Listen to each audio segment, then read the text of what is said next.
Come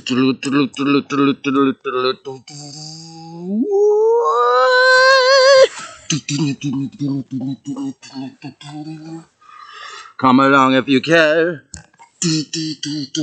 Come along if you dare. Take a ride to the land inside of your mind, where fantasy seems to be fact, till you realize all that's whacked. But realize you got to give up all the fake attack.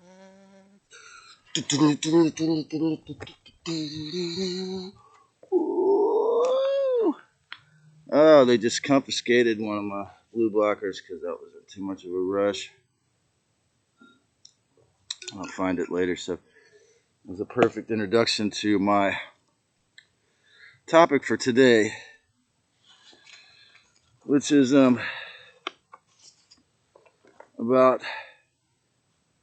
what's called soul retrieval. Is it a fact? Is it a possible skill that you can learn?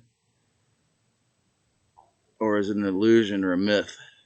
Or just a story that people believe? Well, I've been studying shamanism and shamanic practice since I began reading the works of Carlos Castaneda when I was 16 years old. And finished his books, most of them, except for the one on tensegrity, by the time I was 30. So, to answer my own question, it really depends on your openness to learning, your openness to this concept. If you don't think it's going to work, or if you don't believe you can do it, you can't. But a word I always use as a great paraphrase for many shamanic practice is reframing, and the second part will be more about that. So, those of you who took the grand Human 2.0 experiment, I don't think this is really appropriate. It's really sad. But they're doing an amazing job at blocking your connection with this kind of information. So, just so you know, it's just a heads up disclaimer. For the rest of you who are still working with your organic blueprint, I actually read a whole entire book about this subject, but it was right when I got out of the 5 days in the hospital with my 15 broken bones, so I wasn't very receptive, I guess, or the particular practitioner didn't, their techniques didn't resonate with me too much. But I've been saying prayers of thanksgiving, like to the sun, the earth, the breath, the wind, and fire, water, and metal my whole life. So ever since then, it's kind of just one of those things. But so my Thanksgiving Day upload is was, like I say, going to be my first, but then I made the Heroes theme the first, and that was a really good picture in my mind of when I actually started to learn how to do it, because I could feel it coming back. That after 1,100 people saw me jam that song, or at least 10 seconds of it, I could feel, because one of my points, two of my purposes in life, or in this incarnation, were to jam music and help people feel good through music, and to spread awareness through spiritual healing and speaking the truth. So that's how I've learned. I'm like just learning. I'm a kindergartner in this, as in the information about the galactic history and what's happening in exopolitics. But I'm unafraid to share what I've learned, or what I feel intuitively must be the accurate portrayal here. So yeah, we all get the fake ID. The system rewards you to be a psychopathic, narcissistic asshole, self-possessed punk. They'll give you a raise.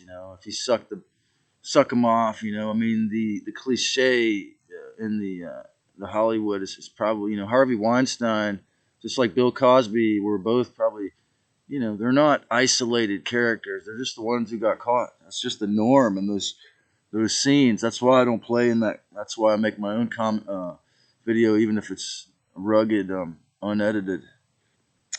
So ever since I was a little kid, the opposite has been true.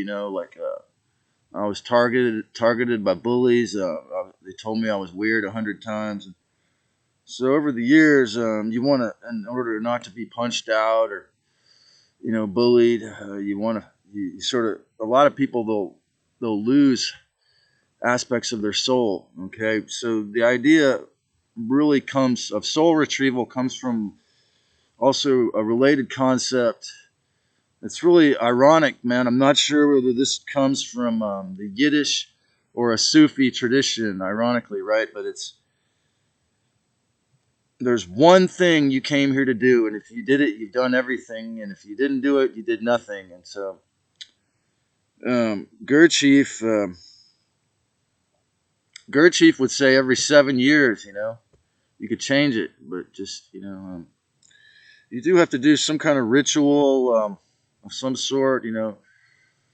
Write the intention on a piece of paper and burn it, or burn a stick and imagine it disappearing. You do have to ritualize it, or you won't. Like me being a very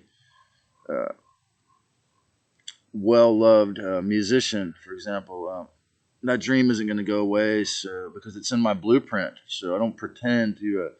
I don't go, oh, like I'm just going to forget I want to be a musician. No, no, no. I've done that too many. I've been a musician too many lifetimes to forget. So I've actually had some of my physical illnesses could get much worse if I pretend I could forget that I have to be a musician, for example. So that's soul retrieval, but it's not. You're actually taking back your responsibility too. If you're a lazy motherfucker spiritually, then you ain't gonna be able to really do it. If you're a fake, if you're not the real type of healer, you're just pretending. So, but the question mark is, can you get your soul parts back, right? So we all get this fake ID from the mainstream media, from implants, from the Anunnaki hybrids, or the Dracos, the Zetas, at birth. I mean, most of us have these nasty implants that make us afraid or make us cling to habits that are self-destructive, or trust the demonic realms, like an idiot.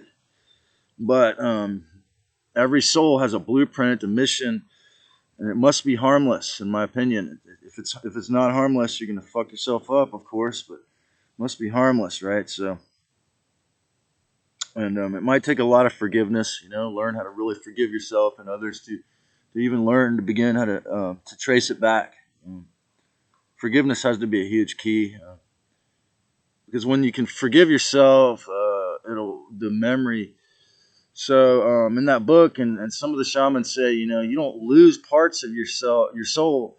It's like they split, they fly away because you're being an asshole, you're being lame, you're being retarded, you're being mentally ill to the point, you're being selfish, greedy, or you're just worried about survival, or whatever mind control the archons have put in your head is controlling you so much that now they're like that aspect of your higher consciousness, multi-dimensional self, your creative, divine Christos power to make art or music or invent or whatever it is you're here to do.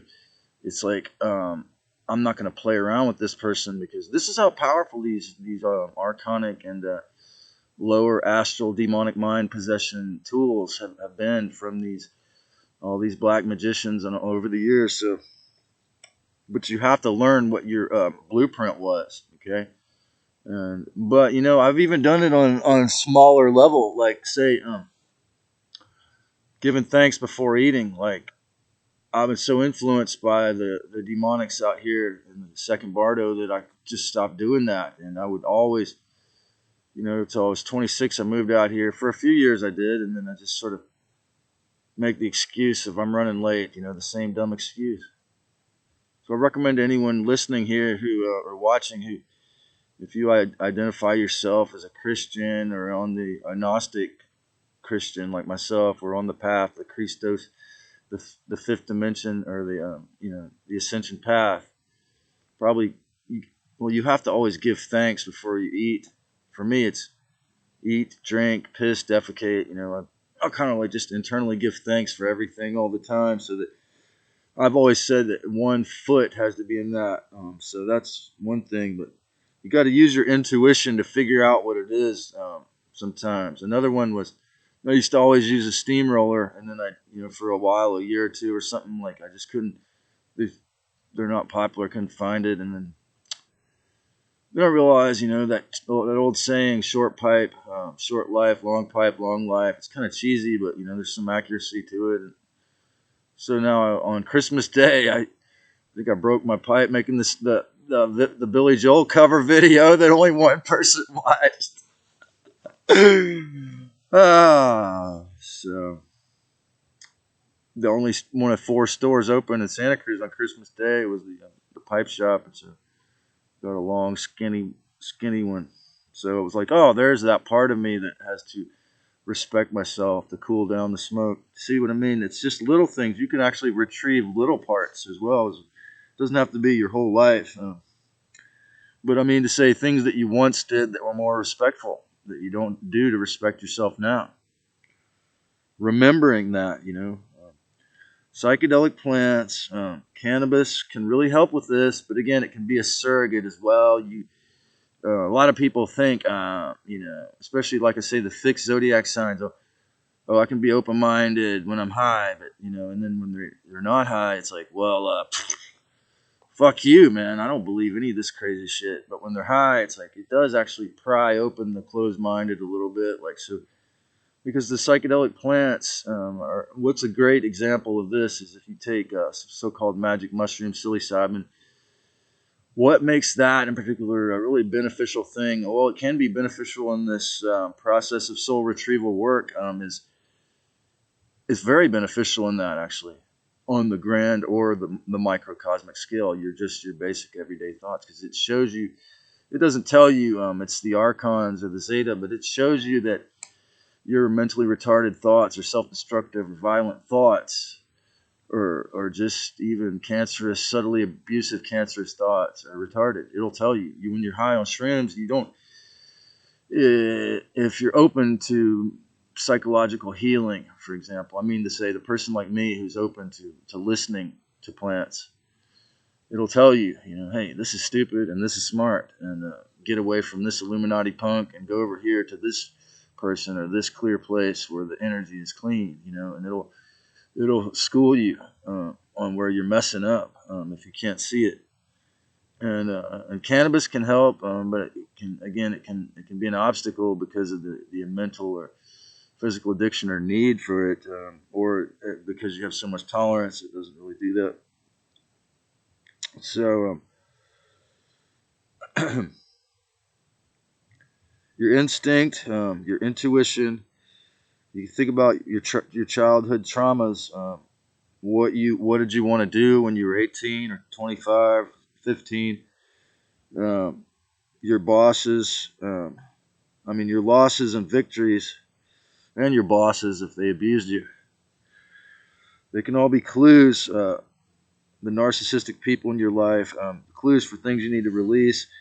The money and debt slavery system of rent and the endless taxation and property tax can make people feel like there's no one there emotionally, and they're just not zombie land